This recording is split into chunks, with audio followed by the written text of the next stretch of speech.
안녕하세요. 2025년 6월 27일 금요일입니다. 오늘 시장을 뜨겁게 달군 주도주들 당신이 공유해주신 자료 보면서 좀 더 깊이 파고들어 보죠. 목표는 간단합니다. 왜 올랐는지, 그 배경에 뭐가 있는지 핵심만 빠르게 짚어보는 거죠. 특히 거래대금 150억 이상, 상한가나 변동성 컸던 종목들 중심으로요. 자, 그럼 한번 시작해 볼까요? 제일 눈에 띄는 건 역시 상한가 종목들이겠죠. 에이비온 29.96% 상승 마감했고, 거래량이 전일 대비 39배나 늘었어요? 와, 이건 대체 무슨 일인가요? 네, ABO는 역시 그 1.8조 원 규모 ABN 501 기술 이전 계약 소식, 이게 계속해서 강력한 모멘텀이 되고 있습니다. 아, 그 기술 이전 소식 계속 가는군요. 네, 이 기대감이 오늘 상한가까지 쭉 이어진 걸로 보입니다. 이게 또 그 특정 폐암 환자들한테 새로운 옵션이 될 수 있다는 잠재력이 이게 크거든요. 아, 그냥 기대감이 아니라 구체적인 잠재력이 있군요. 그렇죠. 시장은 이걸 거의 뭐랄까 게임 체인저로 보는 분위기죠. 그렇군요. 그럼 같은 날 상한가 간 오로라는요. 29.95% 상승, 거래량 증가는 에이비언보단 작지만 그래도 강했어요. 이건 어떤 배경인가요? 오로라는 좀 다릅니다. 이건 정부 정책 기대감하고 관련이 깊어요. 정책 기대감이요? 네. 국정기획위에서 다음 주에 인구 TF 출범하고 또 인구부 신설 검토한다 이런 소식이 나왔거든요. 그러면서 소위 엔젤 산업 테마 있잖아요. 저출산 관련주들. 이게 힘을 받으면서 같이 오른 결과입니다. 아, 인구 문제 때문에 정부가 움직이니까 관련주들이 들썩인 거군요. 맞습니다. 정책 변화 가능성 자체가 특정 산업군에 대한 투자 심리를 확 자극한 거죠. 오, 흥미롭네요. 다음은 위드텍인데 25% 넘게 급등했어요. 원자력 발전소 해체 테마 상승이 원인이라고요? 네, 맞아요.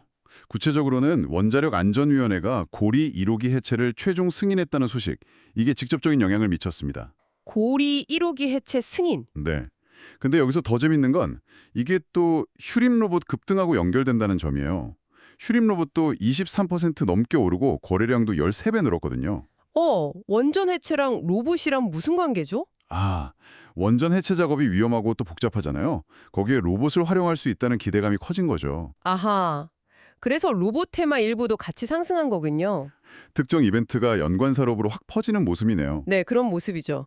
이게 단기적인 건지 아니면 진짜 장기적인 트렌드의 시작일지는 좀 더 봐야겠지만요. 그렇죠.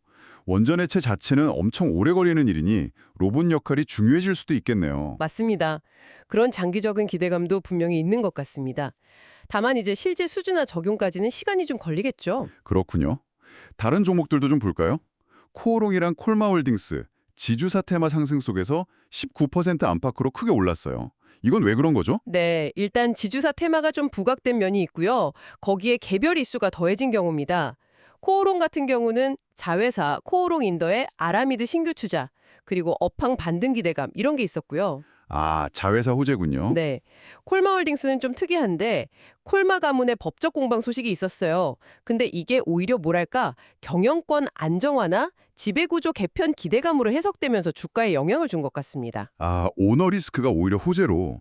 좀 아이러니하네요. 네, 시장 해석이 그렇게 된 거죠. KCTC는 부사랑만 공사가 북극 항로 전담팀 신설한다는 소식 때문에 올랐다고요? 물류 테마인가요? 네, 맞습니다. 북극항로 이야기는 나올 때마다 물류 쪽이 좀 움직이죠. 장기적인 물류 혁신 가능성 때문에 그런데요. 다만 이게 실제로 활성화되고 경제성이 나올 때까진 시간이 꽤 걸릴 겁니다. 그래서 단기적으로는 좀 기대감이 먼저 반영되는 측면이 강하죠. 하긴 그렇겠네요.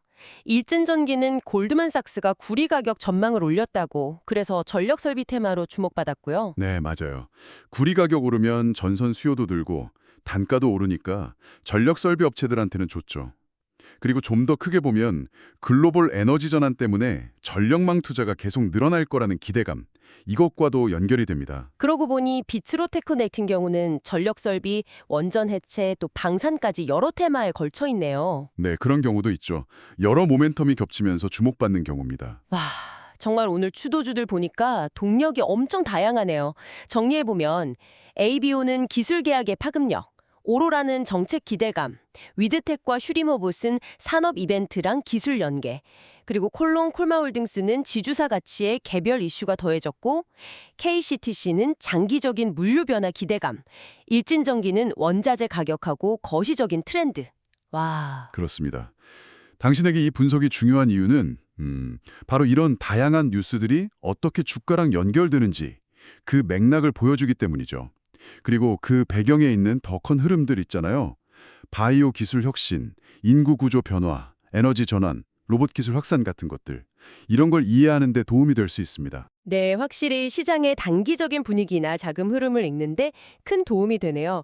오늘 당신이 제공해 주신 자료 덕분에 6월 27일 시장 주도주들의 핵심 동력, 또 그 배경 테마들을 정말 입체적으로 살펴볼 수 있었습니다. 네.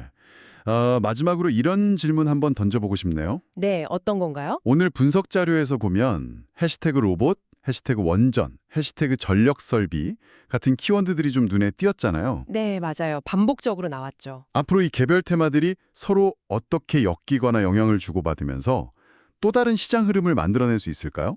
뭐 예를 들면 원전 확대나 해체가 모두 전력 설비 투자를 늘릴 수 있고 그 과정에서 로봇 기술의 역할은 더 커질 수도 있고요. 이런 연결고리들을 계속해서 지켜보는 거, 이게 앞으로 좀 흥미로운 관전 포인트가 되지 않을까 싶습니다. 아, 정말 의미 있는 질문이네요. 그 연결고리들. 네, 다음 분석 때까지 계속해서 탐구를 이어가시길 바랍니다.